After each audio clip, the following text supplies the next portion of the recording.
A mesma coisa hoje, a gente já cansou de falar, quem entra em igreja, quem entra em igreja quando tá de boa na vida. Entendeu? Agradecer. Assim como ninguém procura aqui em banda pra ter esses conhecimentos que eu passo, que outros sacerdotes passam. Ninguém procura pra isso. Já entra já, pá. Os caras entram aí porque tá querendo alguma tá coisa. se ferrando alguma coisa. Assim, no mais na vida é assim. Todo mundo que chega perto de você, tá querendo alguma coisa. Isso não é ruim nem bom. Isso é como a humanidade se comporta. O cara chega perto de você, ele tem alguma intenção. Nem que for um conforto emocional, nem que, aquele cara bacana, quem sabe eu vou me divertir um pouco com ele lá, vou conversar com ele. Mas alguma coisa quer. Existe uma troca. Então aqui em banda é isso, é troca. E você ter a noção, não é errado ter troca. O problema é quando só um dos lados dá e o outro não dá porra nenhuma. Só que na Kimbanda tem muita elitização também, né? Então, é como eu tava falando no começo, né? Eu comecei um pouquinho antes, eu tive a sorte de começar um pouquinho antes da pandemia, né? Então não tinha todo esse boom de Kimbanda que tem hoje. Eu não enxergo isso com maus olhos, né? Eu acho que é assim mesmo. Oferta e demanda. Eu acho que a árvore de maioral, ele vai jogando semente para tudo que é lado, que nasceu. Algumas vão nascer até certa altura e depois vai cair. Mas isso faz parte da estratégia do sistema, do contra-sistema. Da mesma maneira que o sistema vai jogando várias sementes aí para manter a engrenagem rodando, o contra-sistema vai jogando várias sementes para mudar alguma coisa, para travar alguma das engrenagens. Ô Ricardo, deixa eu fazer uma pergunta, cara. Só eu vou anunciar a ganhadora e vou te fazer a pergunta. A ganhadora então do kit do sagrado feminino com tinturas, ervas, óleos e a vaporização uterina é a Letícia Marques, tá? Letícia Marques, depois entre em contato lá no mesmo número que você fez o Pix, 11977647222, que eu vou estar te colocando em contato com o Ricardo, tá bom? Vamos supor, o Copini ele tem a corrente 49. Sim. Tem outras correntes por aí. Certo. Porque existe um significado para o número da corrente? Ah, sim. Claro. Olha, ele tá tossindo, parece que tá rindo. Não, então, assim, eu vou ser bem sincero com vocês, né? Eu poderia responder tranquilamente isso. Vou responder dentro da medida do possível. Mas eu não respondo pela corrente, né? Eu quero deixar claro. Eu não tô dizendo especificamente da dele. Sim. Tem outras aí. Tem 93. São símbolos. São símbolos que representam ideias, que representam energias, que representam forças, tá? Então o 49 ele tem toda uma simbologia, né? Dentro da configuração do setenário. Eu achei que era alguma coisa tipo do 7x7. Porque é o setenário. Porque o que acontece? Todas essas tradições que colocam nome, eles na verdade, que colocam números, eles estão se baseados no que a gente chama de chaves numéricas. As chaves numéricas, eles são uma simbologia que tem várias tradições espirituais que tem uma hermenêutica por trás. São símbolos que estão aos olhos de todo mundo, mas ninguém percebe.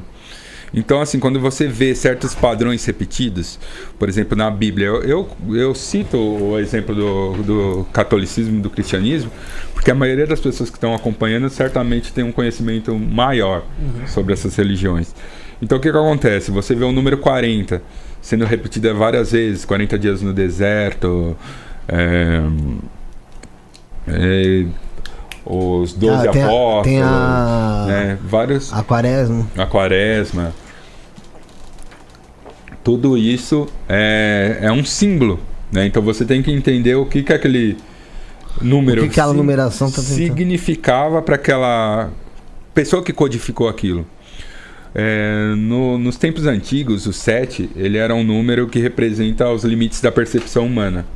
Então, todo o universo conhecido que era perceptivo, ele era encarado com 7 padrões vibracionais diferentes, né? Então, assim, da mesma maneira que a gente tem 7 orifícios, né, na cabeça, a gente tem 7 maneiras de perceber o mundo, tá? Então, simboliza o todo que o ser humano conhecia. Então, 7 cores do arco-íris, tem mais que 7. mas a visão só conseguia Segue a sete, enxergar 7 e 12. 7. 7 notas musicais. 7 e 12. Tem sustenidos e bemol. E o bemol, né? Não são só 7 notas, tem mais que 7 notas musicais, né? Então tem as 7 musas. Tinha 9 musas, mas os caras colocaram 7. Então o 7 vai se repetindo. Por quê? Porque o 7 simboliza tudo que o homem acontece. Quando você coloca 7 vezes 7, tudo que o homem conhece é infinito.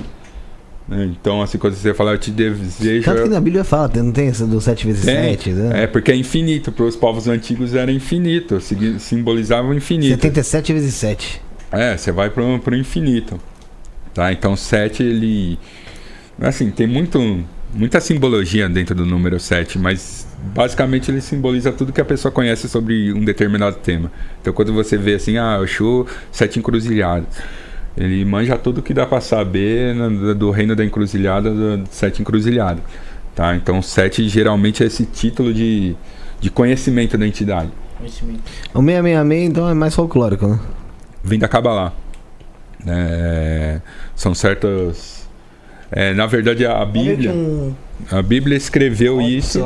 E só que, assim, pro povo anterior aí que escreveu a Bíblia, para os hebreus, né, não existia essa divisão que existe para nós de letras e números, né? O número era a letra e a letra era o número, e assim tinham palavras que tinham o mesmo número, que eram palavras diferentes.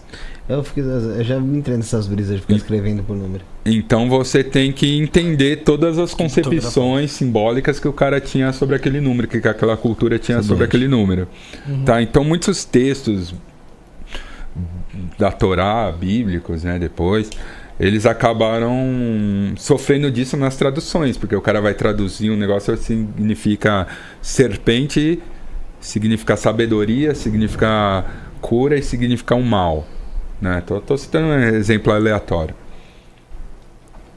Então aí como que você vai traduzir isso? Você tem que ter uma noção da coisa. Então esse caso do 666, né, tem uma passagem, se eu não me engano, no Apocalipse, que ele cita, né, quem tiver condições que calcule o número da besta. O número da besta é 666. Mas ele está mandando você calcular. O que ele está mandando você fazer? Você pegar o número simbólico ali e ver todas as correspondências que aquele número, que é um nome, tinha, para você entender quem que vai ser a besta aí, segundo a concepção religiosa dele. Né? Assim como o número de Jesus, se eu não me engano, é 888, né? Que significa Messias. Né? Então, assim, isso vem da Kabbalah, tá? E foi adaptada pela Kabbalah cristã, esses números.